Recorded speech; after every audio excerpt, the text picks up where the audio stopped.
Hello दोस्तों, कैसे हो आप लोग? अब मेरे चैनल पे आपका स्वागत है। इसका नाम है गणित सॉल्यूशन। आज जो मैं इस चैप्टर में डिस्कस करने वाला हूँ, 5 चैप्टर के 5 इंपॉर्टेंट क्वेश्चन जो एसएससी सीजीएल के प्रीवियस ईयर क्वेश्चन है, जो बहुत ही हार्ड क्वेश्चन है, बहुत ही प्यारे क्वेश्चन है। इसको किस तरह 2 सेकंड में सॉल्व किया जाए, आज मैं इस वीडियो में डिस्कस करूंगा। तो देरी ना करते हुए इस वीडियो को आगे बढ़ाते हैं। ठीक है, चलिए पहला क्वेश्चन क्या कहता है हमारा। A person sold an article at a loss of 16%, had he sold it for 660 more. मतलब पर्सन ने, कोई व्यक्ति है, ठीक है, किसी व्यक्ति को 16% की हानि पर बेच देता है। ठीक है, अगर उसको बेचा जाए 660 रुपया ज्यादा में, तो ही वुड हैव गेन 8%, उसको 8% का मुनाफा हो जाएगा। गेन मतलब फायदा। ठीक है। What should be the selling price to gain profit 12%, कितने में बेचा जाए कि उसको प्रॉफिट हो 12% का। इसको दो अप्रोच में बताता हूँ आपको किस तरह से सॉल्व करते हैं ऐसे क्वेश्चन को।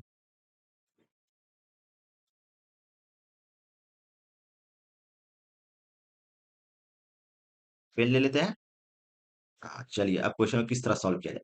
सबसे पहले पहला अप्रोच क्या है, पहले सीपी को क्या मान लिया हमने, 100 मान लिया। ओके। पहले क्या बोल रहा है, पर person sold an article at a loss of 16%। ओ तो सीपी 100 हो जाएगा, तो कितने में बेचा गया वो, एसपी कितना हो जाएगा, 84 में बेचा गया। Okay. Had he sold for 600 more, he had gain 8%। अच्छा, इसको कितना परसेंट का गेन होगा, 108 रुपए का। 8% गेन मतलब 100 रुपया में 8 रुपया फायदा। कितना हुआ, 108 रुपये में बेच देंगे। अब इसको, पहला एसपी ये है, पहला दूसरा एसपी टू ये है। ठीक है। इस पे कितना डिफरेंस आ रहा है, 108 और 84 को माइनस करो, कितना डिफरेंस आया, 424 का डिफरेंस आया। ठीक है। यही 24 जो है, वो कितना का, 660 मोर में बेचा गया। मतलब 24 यूनिट की वैल्यू कितनी है, 660। ठीक है, एक यूनिट की वैल्यू कितनी हो जाएगी, 660 डिवाइडेड बाय 24। ओके। अब बेचा कितना जा रहा है, 12% में बेचने पे कितनी सेलिंग प्राइस होगी। तो 12% मतलब कितना हो गया, 112%। अगर 1% बराबर हो जाता है 660/24, और 112% की वैल्यू निकालनी है, तो कितनी हो जाएगी, 660 डिवाइडेड बाय 24 इंटू 112। ओके। अब क्या करो, 3 से काटो, 3 8 जा, 3 2 जा, 3 2 जा 0, 8 1 जा 8, 8 1 जा 8, 8 4 जा। तो हमारा कितना आंसर हो जाएगा, 3080। Answer number D. ठीक है। ये हमारा अप्रोच हो जाएगा। चलो बढ़िया, ये तो समझ में आया, वैसे नोट करें पहले आप। तब मैं इसे रब करता हूँ। अब आपको दूसरा तरीका बताता हूँ, दूसरा कैसे सॉल्व करेंगे। तरीका बहुत सारे हैं। ठीक है। अब दूसरा देखते हैं क्या करता हूँ। दूसरा क्या कह रहा है, यहाँ सीपी है, मान लो यहाँ पे एक लाइन सीपी है। इधर कितना लॉस हो रहा है, -16% का। ठीक है। इधर कितना गेन हो रहा है, 8% का। ओवरऑल कितना हो रहा है, 16 और 8 कितना हो गया, 24%। ठीक है। लेकिन 24% कितना ज्यादा हो रहा है, 660। तो 24% की वैल्यू 660 रुपए, 1% की वैल्यू कितनी हो जाएगी, 660 डिवाइडेड बाय 24। ठीक है। निकालना कितना है, 12%। मतलब प्रॉफिट 12% मतलब क्या होता है, 112।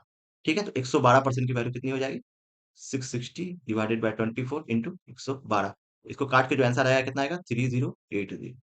आई होप ये क्वेश्चन आपको समझ में आया। क्वेश्चन नंबर 2 देखिए क्या कह रहा है।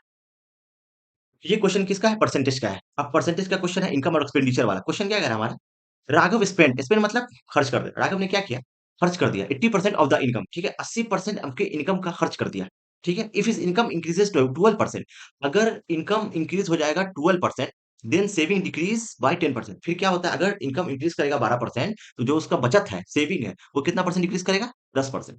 ठीक है। तो what will the percentage increase in expenditure, कितना परसेंट इंक्रीज होगा एक्सपेंडिचर में, क्वेश्चन ये निकालना है।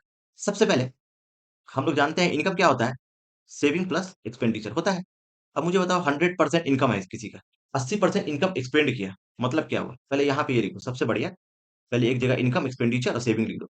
एकदम इजी तरीका मैं बताता हूँ आपको, एकदम इजी तरीका।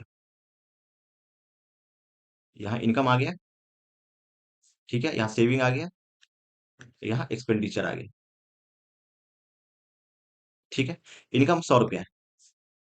ठीक है। इनकम 100 रुपया है। अब क्या किया, Raghav spend 80% of his income, 80% income का एक्सपेंड कर दिया, मतलब 80% खर्च कर दिया। तो उसके पास 100 में से अगर 80 रुपया खर्च कर देते हो, तो 20 रुपया सेविंग होगा ना। कॉमन सेंस की बात है, 20 रुपया सेविंग होगा। क्या किया राघव ने, 80% इनकम का एक्सपेंड कर दिया, मतलब खर्चा कर दिया, तो 20% उसके पास बच गया। अब क्या होता है, इनकम इंक्रीजेस 12%, मतलब 100 से 112 इनकम हो जाता है। ओके, कर दिया मैंने। और जो सेविंग है डिक्रीज किया 10%, 80 का 10% कितना हो जाएगा, सेविंग बोल रहा है ना, कि ये सेविंग कितना हो जाएगा, ये सोचो, सेविंग डिक्रीज कर रहा है 10%। 10% मतलब कितना, 2 रुपया, 20 से 2 18। ओके। अब 112 में से 18 घटाओ, कितना हो जाएगा, देखो यहाँ पे 112 माइनस 18 घटा देंगे, इनकम माइनस एक्सपेंडिचर क्या हो जाएगा, सेविंग हो जाएगा। इनकम माइनस सेविंग एक्सपेंडिचर हो जाएगा। ठीक है। 112 में से ये 4 हो गया। ठीक है, ये कितना हो जाएगा आपको, 94। श्योर 94 होगा ना, 4 0 1 94। ठीक है, ये 94 हो गया। अब मुझे बताओ कितना एक्सपेंडिचर बढ़ा, 80 से 94 हो गया, मतलब 14 बड़ा, कितने से बड़ा? 80 से बड़ा, into 100। 24 the 25 the 2 2 the 2 7 the, तो 35 डिवाइडेड बाय 2, तो कितना आ गया? 17.5%। ठीक है, एक्सपेंडिचर कितना बड़ा? 17.5%। सबसे पहले हमको ये याद रखना है, इनकम बराबर होता है एक्सपेंडिचर प्लस सेविंग। ठीक है, आई होप आपको क्वेश्चन समझ में आया होगा। चलो अब हम आते हैं हमारे तीसरे क्वेश्चन पे। क्वेश्चन क्या कह रहा है हमारा? डिफरेंस बिटवीन कंपाउंड इंटरेस्ट और सिंपल इंटरेस्ट। ठीक है, कंपाउंड इंटरेस्ट मतलब क्या होता है? इंटरेस्ट पे इंटरेस्ट। ठीक है, वो होता है सक्सेसिव रेट। तो कंपाउंड इंटरेस्ट जो हमारा हो जाएगा वो 11% है 2 साल के लिए। क्या हो जाएगा? 11 plus 11 plus 11 into 11 divided by 100। 11 11 कितना होता है? 22 प्लस 1.21। 11 11 11 11 121 121 ठीक है, क्लियर। अब क्या कह रहा है कि 2 साल के लिए 11% सिंपल इंटरेस्ट। सिंपल इंटरेस्ट क्या हो जाता है? हर साल सेम होता है। तो 1 साल का अगर 11% है, 2 साल का कितना हो जाएगा? 22%। 22%। इसका जो डिफरेंस है, सी आई माइनस एस आई जो है, वो कितना है? 60.50। तो 23.21 माइनस 22%, ये परसेंट में होल कर देंगे। 60.50, तो 1% की वैल्यू कितनी हो जाएगी? 60.50 डिवाइडेड बाय 1.21। तो ये 1% की वैल्यू 50 हो जाएगा। तो हमारे 100% की वैल्यू निकाली है, तो 50 इंटू 100 इजिकल टू 5,000 हो जाएगा। आंसर हमारा क्या निकल के आ जाएगा? 5,000। ठीक है, हमेशा याद रखना है कि सिंपल इंटरेस्ट हमेशा सेम होता है, और कंपाउंड इंटरेस्ट क्या होता है? इंटरेस्ट पे जो इंटरेस्ट लगाते हैं वो होता है कंपाउंड इंटरेस्ट। ठीक है, अब हम आते हैं तीसरे क्वेश्चन पे। ये क्वेश्चन जो हमारा है वो है टाइम एंड वर्क का। ठीक है, आज जो मैं डिस्कस कर रहा हूँ ना आपको, 5 क्वेश्चन 5 चैप्टर के बहुत ही इंपॉर्टेंट क्वेश्चन है, जो बार बार एग्जामिनेशन में आते ही है। ठीक है, क्वेश्चन क्या करा? Time and work. Time and work मतलब समय और कार्य। ठीक है, अब एक चीज याद रखना है हमको, वर्क डन बराबर इफिशियंसी इनटू टाइम।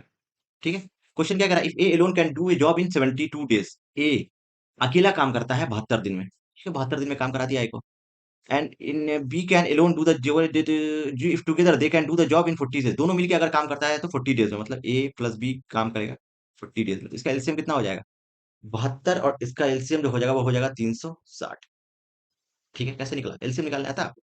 देखो कैसे निकलेगा एलसीएम। ये कितना हो जाएगा? 72 और 40, 2 से कैंसिल, 36 और 20, 2 से 18 और 10, 2 से 9 और 5। अब करो मल्टीप्लाई, कोई कहीं कटेगा? नहीं कटेगा। तो 9 पच्चे 45, दोनों 90, 90 और चौके 360। 72 से कितनी बार जाएगा ये? 5 टाइम जाएगा। ये कुल से कितनी बार जाएगा? 9 टाइम्स जाएगा। ठीक है, 5 और 9, इसका इफिशियंसी आएगा। अब मुझे एक चीज बताओ, अगर ए 5 का इफिशियंसी और ए प्लस बी 9 है, तो बी कितना हो जाएगा? 4 हो जाएगा। कॉमन सेंस की बात है। अगर ए के पास 5 रुपया है, अब बी ए प्लस बी के पास 9 रुपया, दोनों मिला के, तो अगर एक का 5 रुपया हटा दीजिएगा तो बी के पास कितना बचा? 4 रुपया बचे। ठीक है, अब निकल गया मेरा इफिशियंसी भी निकल गया। क्वेश्चन क्या कह रहा है कि बी अकेला कितना काम करेगा? अगर बी का इफिशियंसी हमको पता है, टोटल वर्क पता है, तो बी कितना दिन काम करेगा ये बताओ। 360 बी का जो काम हो जाएगा, बी वर्क कितना हो जाएगा? टोटल वर्क कितना? 360।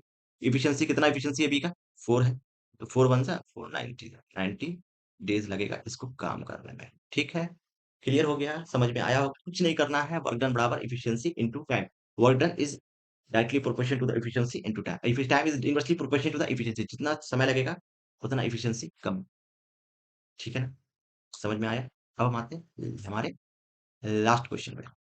ये क्वेश्चन है रेशियो का। रेशियो मतलब अनुपात, समानुपात, रेशियो एंड प्रोपोर्शन। बहुत ही अच्छा इंपॉर्टेंट क्वेश्चन है। ये क्वेश्चन बार बार देखा जाएगा, आपको सीजीएल में देख सकते हैं, बिहार सीजीएल में देख सकते हैं। तो क्वेश्चन क्या कहता है ये देखिए, ratio. The ratio of number of boys and girl in the college 6:7। Boys आ गया इधर और गर्ल आ गया 6:7।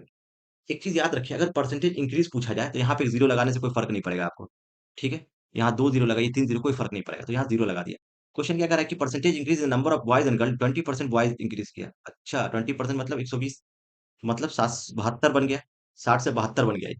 अब क्या कि 10% आपको गर्ल्स इंक्रीज किया, 10%, 70 का 10% 7 हो गया, 7 से 77 बन गया। Very good. तो इसका न्यू रेशियो, अरे देखो बच्चा अलग है, न्यू रेशियो पूछता है। न्यू रेशियो क्या होगा? 72 डिवाइडेड बाय 70, रेशियो 77, 72:77। देखिए पहला ही आंसर। ठीक है, आपको समझ में आया होगा। ये 5 क्वेश्चन 5 चैप्टर के मैंने लिया है, और ये बहुत ही इंपॉर्टेंट क्वेश्चन है जो बार बार पूछे जाते हैं एग्जामिनेशन में। तो अगर मेरा वीडियो आपको पसंद आया तो इसे लाइक करें, ना ना भूले, लाइक करें जरूर। आप लाइक करेंगे तभी मुझे समझ में आएगा कि, और फीडबैक जरूर दें। Thank you.